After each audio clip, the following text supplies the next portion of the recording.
하나님의 은혜와 평안이 여러분 심령과 가정 가운데 함께 하시기를 기원합니다. 기독교 교육학자인 아이리스 컬리가 지은 영적 성장을 위한 교육이라는 책이 있습니다. 그 책에서 저자는 현대인들의 특징을 한마디로 이렇게 규정했습니다.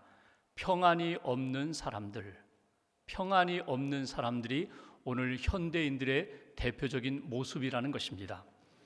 왜 이들에게 평안이 없을까? 몇 가지로 이유를 들어서 설명하고 있습니다. 첫째는 항상 불안하기 때문이다. 그러니까 미래가 보이지 않습니다. 앞이 보이지 않습니다. 그래서 늘 불안하다는 것입니다.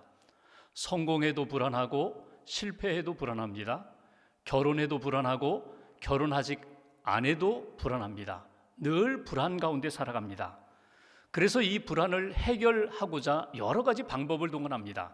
대표적인 방법이 소유를 늘리는 것입니다. 돈이 많아지면 이 불안의 문제는 해결될 것이다. 그래서 소유를 많이 얻어봅니다. 투자를 해서 소득을 많이 얻어봅니다. 그래도 불안은 떠나지 않습니다. 오히려 부족할 때보다 넉넉하게 부자가 되고 보니까 더 불안하다는 것입니다.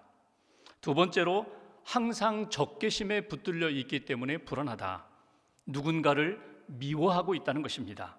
나도 모르게 나는 정당한 대우를 받지 못했다. 정당한 평가를 받지 못했다. 그래서 미워하는 사람이 생겼습니다. 마음 가운데 불평과 불만이 가득합니다. 서로 화목하고 사랑하고 화해하면서 살아야 되는데 만나기만 하면 서로 경쟁합니다. 질투합니다. 미워합니다. 그리고 그 미움의 적개심이 내 삶 속에 뿌리 깊이 내려 있다는 것입니다. 그래서 평안이 없다. 세 번째는 힘에 의존하기 때문에 평안이 없다고 이야기합니다. 내 안에 있는 불안과 적개심, 미움을 해결해 보고자 힘을 얻어봅니다. 지식의 힘을 얻어봅니다. 경제적인 힘을 얻어봅니다. 권력의 힘, 정치적인 힘을 얻어봅니다. 그러면 모든 것이 다 평강의 삶으로 이어질 줄 알았는데 힘이 있으면 살아가는 것 같고 산 것 같고 힘을 조금이라도 잃어버리면 힘이 빠지면 죽는 것 같습니다. 힘을 얻을 때 교만하고 힘이 빠지면 또 좌절하고 절망합니다. 계속 오르락 내리락 하기 때문에 그의 인생에 평안이 없다는 것입니다. 이렇게 평안이 없는 사람들에게 저자는 처방전이 무엇일까? 한마디로 이렇게 표현합니다. 영성이 필요하다. 영성이 필요하다. 영성이라는 것은 무엇입니까? 하나님을 믿고 하나님이 나와 함께 하심을 믿는 것입니다.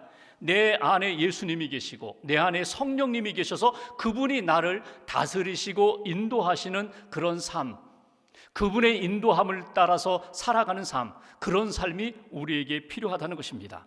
특별히 영성이 개발되어야 한다. 영성이 회복되어야 한다. 그 많은 영성 가운데 하나님 앞에서 하나님과의 관계, 사람들과의 관계 속에서 정말 내 인생이, 내 마음이, 내 삶이 평강하려면 예배의 영성이 필요하다고 강조를 합니다. 예배를 통해서 하나님을 만나야 된다. 은혜를 받아야 한다. 말씀을 받아야 한다. 하나님이 지금도 살아계셔서 나를 사랑하시고 나를 이끌어 가심을 구체적으로 체험할 때에 우리 안에 세상이 주지 못하는 평강을 얻게 되고 평강의 삶을 살게 된다. 이것이 저자가 강조하는 내용입니다. 여러분 평안하십니까? 2021년 오늘로써 딱 한 달을 살았습니다. 한 달을 살아가는 동안 여러분이 영성 회복을 위하여, 영적인 성장을 위하여 결정하기 어려웠던 일은 무엇입니까? 여러분이 영적으로 성장하던 그때, 그 시간, 그 사건은 무엇입니까?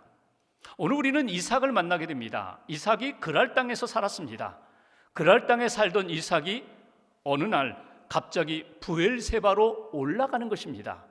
브엘세바로 올라가서 하나님의 은혜와 복을 풍성하게 받는 그 장면을 통하여 하나님이 이삭에게 브엘세바에서 베풀어 주셨던 은혜와 복, 오늘 너희들도 받아야 된다.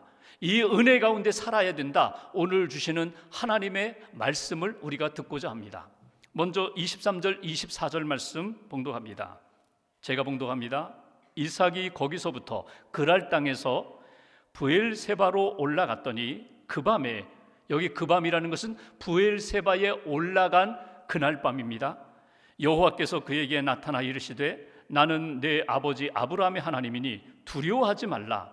내 종 아브라함을 위하여 내가 너와 함께 있어 내게 복을 주어 내 자손이 번성하게 하리라 하신지라. 그날 밤, 브엘세바로 올라간 그날 밤 하나님이 이삭에게 나타나셨습니다. 이삭에게 말씀하십니다. 말씀하시는 내용은 이것입니다. 두려워하지 말아라. 이삭의 마음 가운데 브엘세바로 올라가면서 그 땅에 들어가면서 적지 않은 불안과 두려움이 있었던 것 같습니다. 두려워하지 말아라. 내가 너와 함께 하리라. 내가 너와 내 자손에게 복을 주리라. 번성케 하리라. 하나님이 이삭에게 복을 말씀하셨습니다. 그 말씀을 듣고 이삭이 어떻게 반응을 합니까? 25절 말씀 한 절을 같이 봉독합니다. 이삭이 그곳에 제단을 쌓고 여호와의 이름을 부르며 거기 장막을 쳤더니 이삭의 종들이 거기서도 우물을 팠더라. 아멘.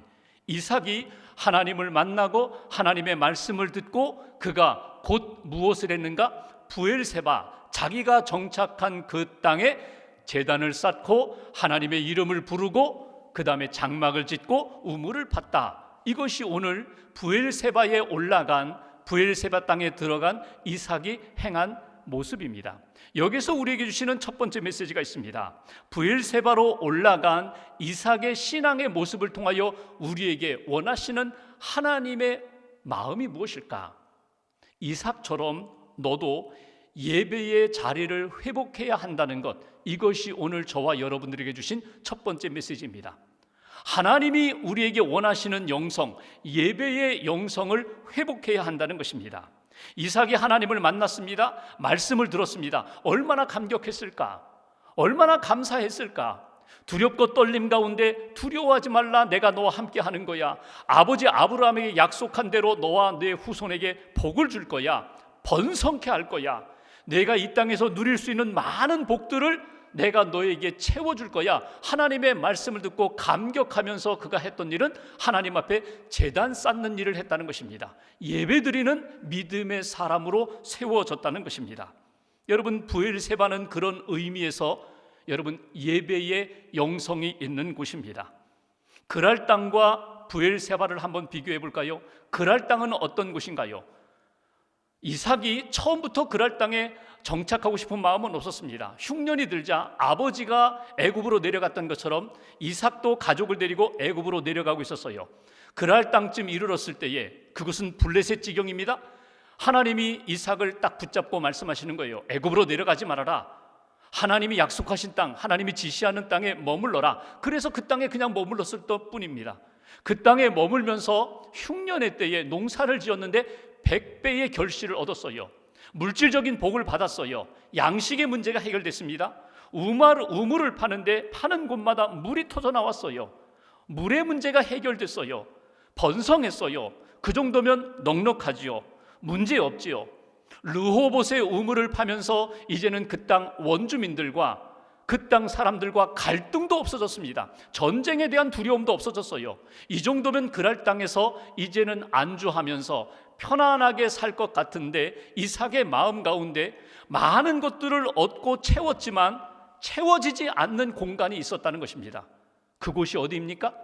하나님이 부어주시는 은혜의 공간, 하나님을 만나고 말씀을 받고 하나님이 기뻐하시는 믿음의 사람으로 세워지는 예배의 공간이 그랄 땅에 이삭의 삶에는 비어 있었다는 것입니다. 많은 것을 얻었지만 하나님 앞에 제단 쌓고 하나님의 이름을 부르고 하나님을 만나는 은혜의 역사가 그랄 땅에서는 이루어지지 못했다는 것입니다. 그래서 채워지지 않는 그 은혜의 공간, 예배의 영성을 채우기 위하여 그가 브엘세바로 올라간 것입니다. 브엘세바 그리고 그랄 땅. 여러분, 우리의 인생을 돌아보면은 여러분의 삶의 자리가 지금 그랄일 수도 있고 브엘세바일 수도 있습니다. 여러분, 그랄이라는 곳이 우리 눈에 볼 때에는요 문제가 없어요. 아니, 하나님 앞에 마음으로 예배드리면 될 것 아닌가?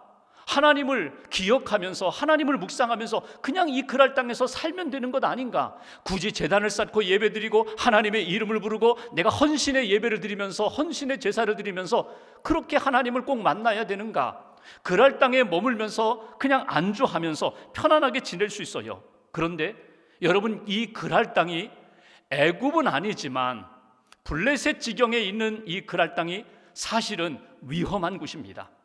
안전하다고 생각했기 때문에 하나님을 찾지 않았고, 애국과 같이 늘 어둠의 세력이 흔들 수 있는 그런 땅이기 때문에 그랄의 삶이라는 것이 결코 하나님이 기뻐하시는 삶이 아니었다는 것입니다. 여러분 아시는 것처럼 아버지 아브라함이 그랄 땅에서 아내를 누이라고 속이면서 시험에 빠진 적이 있어요. 그 아들 이삭도 그랄 땅에 와서 자기 아내를 누이라고 속이면서 어려움에 처한 적도 있어요.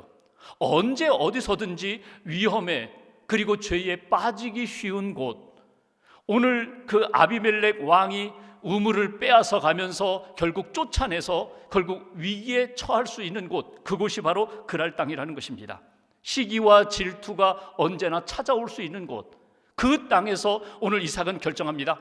하나님이 원하시는 브엘세바로 올라가는 거야. 브엘세바로 가는 거야. 예배가 회복되는 거야. 하나님을 만나는 거야. 하나님의 말씀을 받는 거야. 이것이 오늘 이삭이 결단하고 하나님 앞에 올라간 것입니다.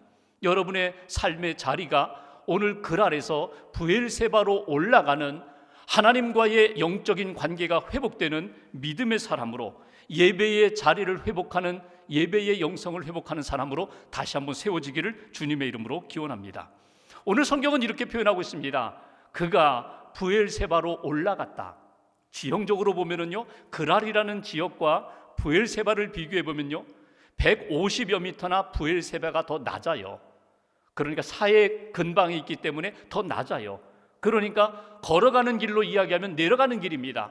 내려가는 길임에도 불구하고 성경은 이렇게 표현했습니다. 이삭이 브엘세바로 올라갔다. 무엇을 의미하는 것입니까? 하나님을 향하여 나아갔다. 예배를 사모하며 나아갔다. 말씀을 사모하며 나아갔다. 그 길이 곧 하나님을 향하여 나아가는 올라가는 길이라고.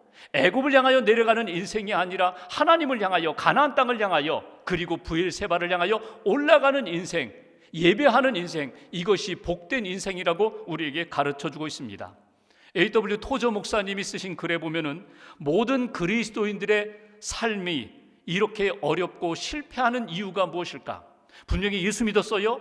하나님을 믿어요. 그럼에도 불구하고 그리스도인의 삶이 왜 자꾸 넘어질까? 왜 자꾸 실패할까? 그분은 이렇게 진단합니다. 예배의 영광을 체험하지 못했기 때문에, 예배의 영성을 잃어버렸기 때문에, 예배의 감격을 잃어버렸기 때문에, 예배에서 주시는 하나님의 그 뜨거운 사랑과 은혜를 맛보지 못했기 때문에 우리가 또 한 주간 살아가면서 계속해서 넘어지고 실패한다는 것입니다. 삶이 힘들고 어려울수록, 앞이 보이지 않을수록, 바쁘면 바쁠수록 더 예배의 자리를 찾아서 하나님을 만나고 말씀을 받고 은혜를 받고 힘을 얻는 저와 여러분들의 삶이 되시기를 주님의 이름으로 기원합니다.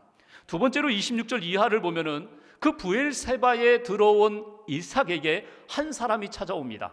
그것은 누군가 하면 그랄 왕 아비멜렉이 사람들과 함께 찾아 오늘 이삭을 찾아온 것입니다.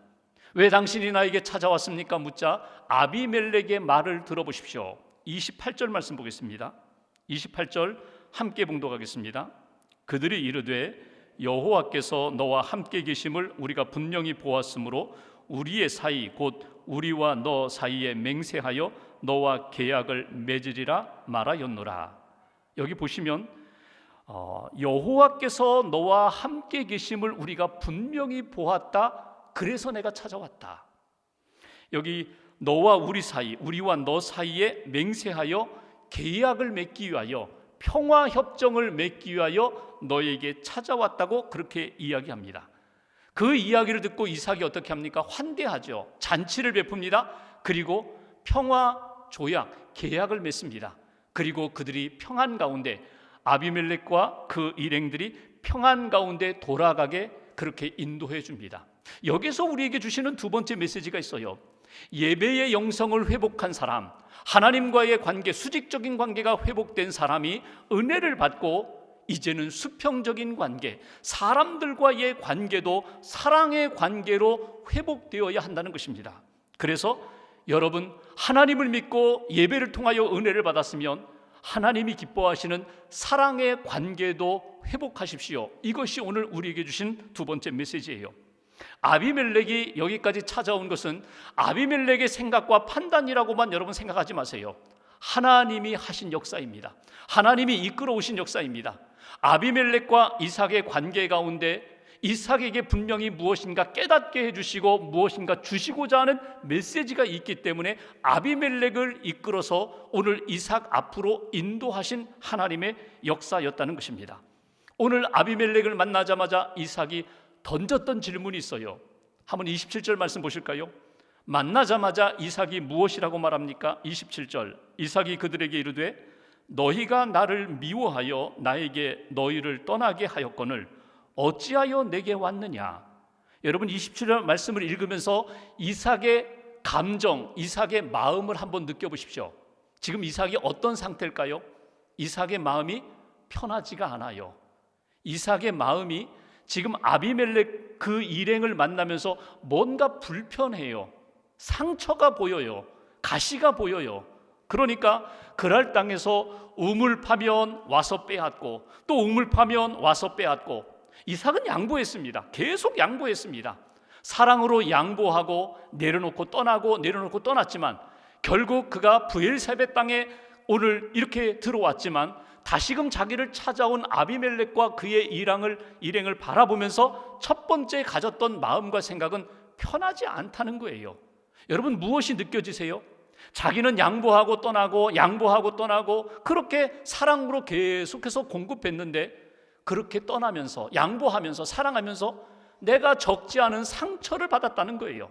아직도 내 마음 가운데 그 사람에 대한 섭섭한 마음도 있고 적지 않은 미움의 감정도 아직도 남아 있다는 것을 우리가 느낄 수가 있다는 것입니다. 여러분, 이 이삭의 마음 상처, 아픔에 대하여 하나님이 어떻게 하세요? 아비멜렉을 이끌어서 이삭 앞에 머리를 숙이게 하면서 이삭의 마음을 다독이시는 하나님의 손길을 우리가 볼 수 있습니다. 상처가 있어요. 아픔이 있어요. 특별히 주님의 일을 하면서, 특별히 섬기면서, 사랑하면서, 양보하면서, 품어주면서 내 안에 일어난 많은 상처와 아픔, 쓴뿌리들에 대하여 하나님은요, 만져주시는 하나님이십니다. 치료하시는 하나님이십니다. 너 힘들었구나. 아직도 내 마음이 그렇게 평안하지 않구나. 아직도 내 마음 가운데 그림자가 있구나. 주름살이 있구나. 내가 만져줄게. 이것이 하나님이 오늘 이삭을 다독이시면서 위로하시며 치유하시는 그런 장면입니다. 하나님 앞에서 예배를 통하여 은혜를 받았어요. 이제는 세상을 향하여 나아가 품고 선한 영향력을 발휘하면서 사랑하면서 하나님이 기뻐하시는 일들을 감당해야 되는데 아직도 내 마음 가운데 상처가 있다면 하나님 어떻게 하신다고요? 신실하신 하나님, 우리를 사랑하시는 하나님이 오셔서 우리를 만져주시고 치유하시는 하나님이심을 우리는 본문에서 만나게 됩니다. 그렇게 상처를 치유하신 다음에 이삭으로 하여금 다시 한번 확인을 받게 해주세요. 그 확인이 무엇입니까? 28절 말씀 보십시오. 이렇게 말하잖아요. 그들이 이르되 여호와께서 너와 함께 하심을 우리가 분명히 보았다. 너는 하나님의 사람이야? 하나님이 함께 하시는 사람이야? 하나님이 복 주시는 사람이야? 무엇을 보고? 이삭이 양보하고 떠날 때마다 하나님이 그의 인생을 돌보시는 것을 보았거든요. 파는 곳마다 물이 터져 나오는 형통함을 보았거든요. 그러니까 우리가 함부로 할 수 없는 사람, 하나님의 능력과 하나님의 은혜가 넘치는 사람, 하나님이 동행하시는 사람, 우리가 당신을 존경합니다. 우리가 당신을 함부로 하지 않겠습니다. 우리가 당신의 뜻을 따르겠습니다. 이렇게 그 아비멜렉의 입을 통하여 다시금 하나님의 사람이라는 것을 확증시켜 주시는 것을 우리가 만나게 됩니다. 성경에 보면은 하나님이 함께 하시는 사람들이 있어요. 하나님이 당신과 함께 하심을 우리가 보았습니다. 누굴까요? 모세입니다. 출애굽기 14장에 보면은 홍해바다를 건넌 다음에 지금까지 자기의 지도자이면서도 불구하고 인정하지 않았던 이스라엘 백성들이 애굽에서 10가지 재앙 그리고 홍해바다를 건너는 사건을 통해서 모세를 인정하기 시작합니다. 당신은 하나님이 함께 하시는 사람. 다니엘서 3장에 보면은 다니엘의 세 친구 사드락 메삭 아벳느고가 느부갓네살 신상에 절하지 않았다는 이유 때문에 풀무불에 던져졌어요. 그런데 셋을 던졌는데 풀무불 안에 넷이 돌고 살아서 나왔어요. 그러자 느부갓네살 왕이 무엇이라고 표현합니까? 당신들은 하나님이 함께 하시는 사람, 함부로 하지 않겠습니다. 당신들은 하나님의 능력이 나타나는 사람. 요셉이 창세기 41장에 보면은 억울하게 감옥에 갇혔어요. 바로의 꿈을 해석해 주면서 감옥에서 나와서 국무총리가 됩니다. 그때 바로의 입에서 요셉을 향하여 뭐라고 이야기합니까? 당신은 하나님이 함께하는 사람. 여러분, 하나님이 함께하는 사람이라고 인정받는 것은 무엇을 의미하는 것입니까?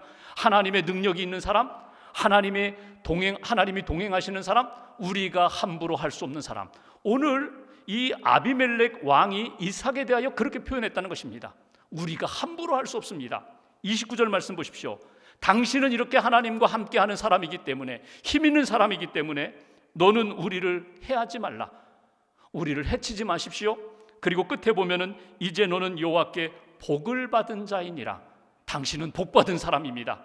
당신은 복의 근원 되는 사람입니다. 왜? 하나님이 함께 하시고 하나님이 형통케 하시고 하나님이 번성케 하시는 사람이기 때문에 당신의 은혜를 받기를 원합니다. 그러면서 결국 평화 조약을 요청하는 것을 우리가 만나게 됩니다.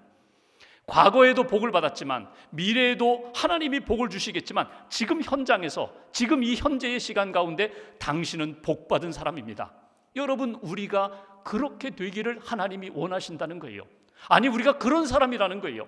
하나님과의 관계가 회복되고 하나님이 우리의 마음과 상처를 치유해 주시면 어느 곳에 가든지 우리가 하는 일마다 우리의 삶 가운데 하나님이 함께 하시는 사람, 하나님이 복 주시는 사람, 그래서 누구와도 형통하고 누구와도 관계를 사랑의 관계로 맺을 수 있는 사람.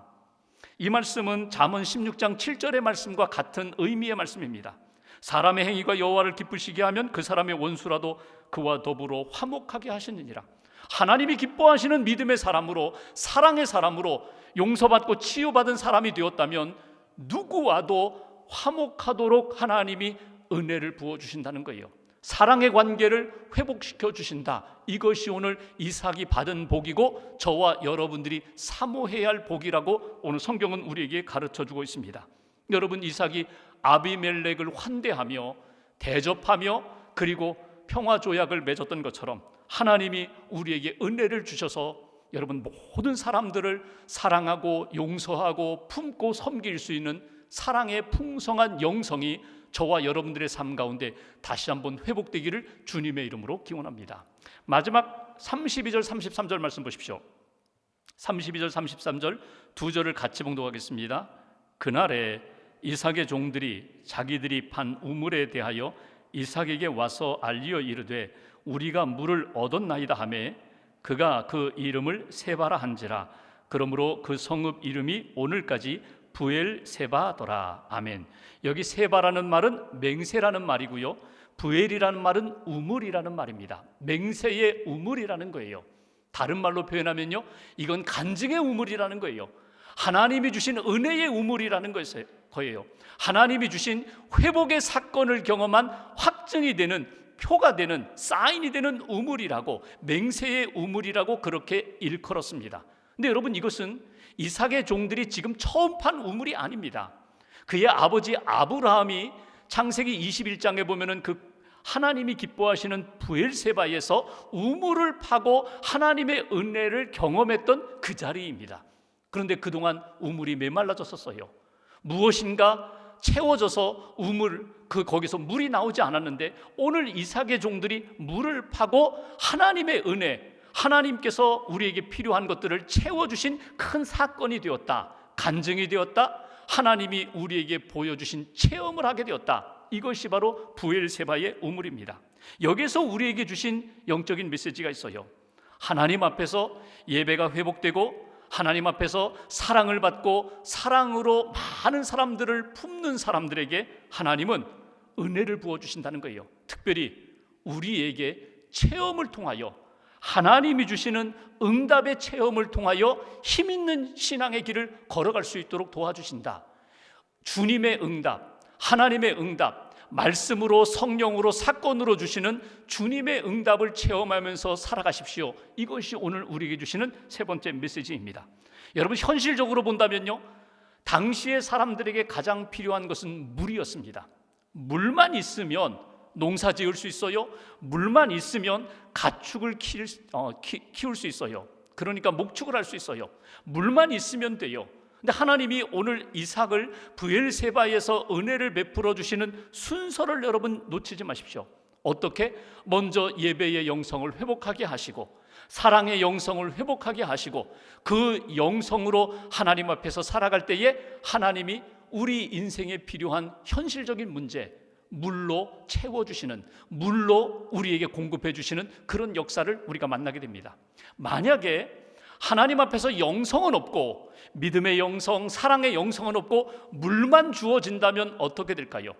여러분, 믿음 없는 물질, 사랑 없는 부요함, 결국은 타락하게 되고요, 방종할 수밖에 없습니다.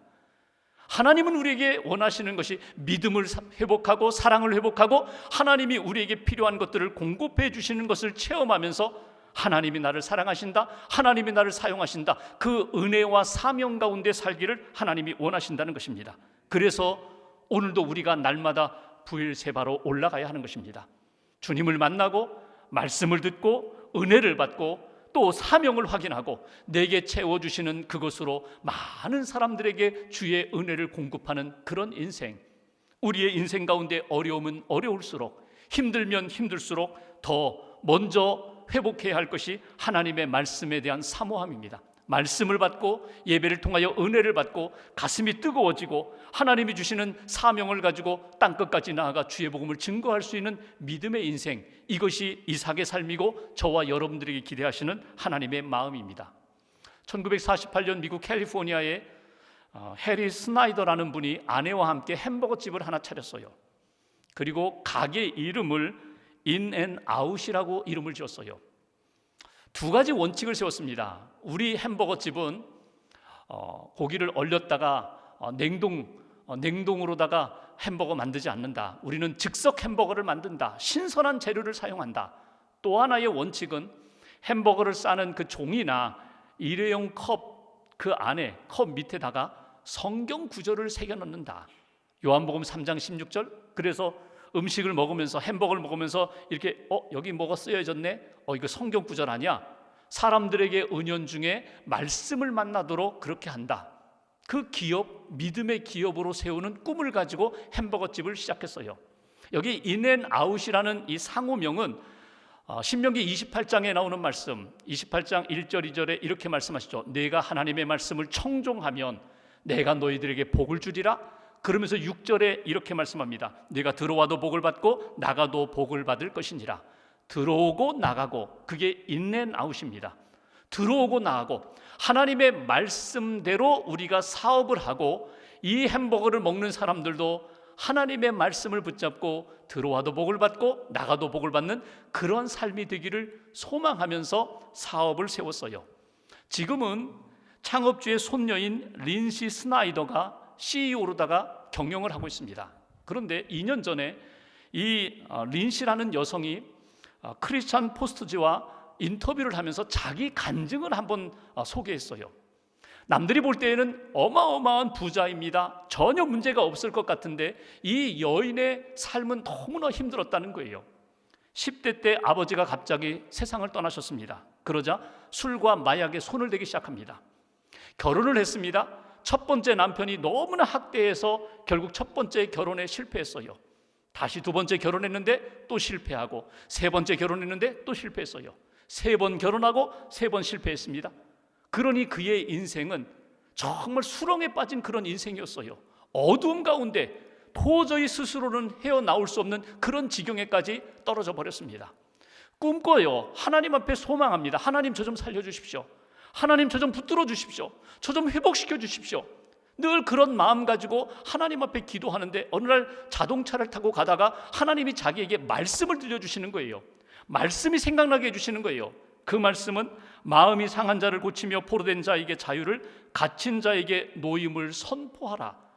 이 말씀이 어디 있는가 찾아보니까 이사야 61장 1절의 말씀이에요. 하나님이 너를 자유케 해주시리라, 너를 치유해 주시리라. 그리고 너를 통하여 많은 사람들이 돌아오도록 만들어 주시리라. 그 말씀을 통하여 하나님을 다시금 만나게 됩니다. 말씀을 통하여 은혜를 받게 됩니다. 그리고 그가 하나님 앞에서 힘을 얻고 새로운 삶을 시작하게 됩니다. 가정을 다시 꾸리게 되고, 그리고 첫사랑을 잃어버린 믿음의 사람들, 그리고 멀리 떠났던 그런 잃어버린 영혼들을 다시금 품고 양육하고 인도하고 함께 섬기자고 하나님의 나라를 함께 이루자고 그렇게 사역하는 분이 바로 린시 스나이더라는 분입니다. 여러분, 한 여성의 문제가 아니라 이 땅에 사는 모든 사람들이 어느 날 뚝 떨어질 때가 있어요. 내가 원하지 않았는데 수렁에 빠질 때가 있어요. 내가 원하지 않은 사건을 만나고 원하지 않았던 어려움 가운데 하나님 나 좀 살려주십시오 부르짖을 때가 있어요. 여러분 어떻게 하신다고요? 하나님께서 이삭에게 다가가셔서 상처를 치유해 주신 것처럼 오늘 우리들에게도 다가오셔서 우리의 상처를 치유해 주십니다. 이삭에게 말씀해 주시고 사명을 주시고 일으켜 주셨던 것처럼 우리에게 오셔서 말씀을 주시고 붙들어서 일으켜 주십니다. 이삭이 하나님 앞에 제단을 쌓고 영적인 힘을 얻고 생명력을 얻은 것처럼 우리들도 하나님 앞에 예배의 제단을 쌓고 예배의 영성을 회복할 때 세상이 줄 수 없는 능력과 평강을 하나님으로부터 받게 된다는 것입니다. 그리고 그 사랑으로 누구든지 용서할 수 있는, 누구든지 품을 수 있는 하나님의 사람으로, 사랑의 사람으로 우리를 붙들어 주신다. 여러분 이번 한 주간 동안 다시 한번 주님을 바라보십시오. 이삭처럼 브엘세바로 올라가십시오. 그랄 땅에 머물지 마십시오. 브엘세바로 올라가서 하나님이 만져주시는 그 치유하심, 회복하심, 채워주심을 경험하고 하나님의 사람으로 남은 생에 하나님 기뻐하시는 믿음의 길을 잘 걸어가는 영성의 사람, 하나님이 기뻐하시는 영적으로 성장하는 믿음의 사람으로 살아가시기를 주님의 이름으로 간절히 기원합니다. 기도하겠습니다.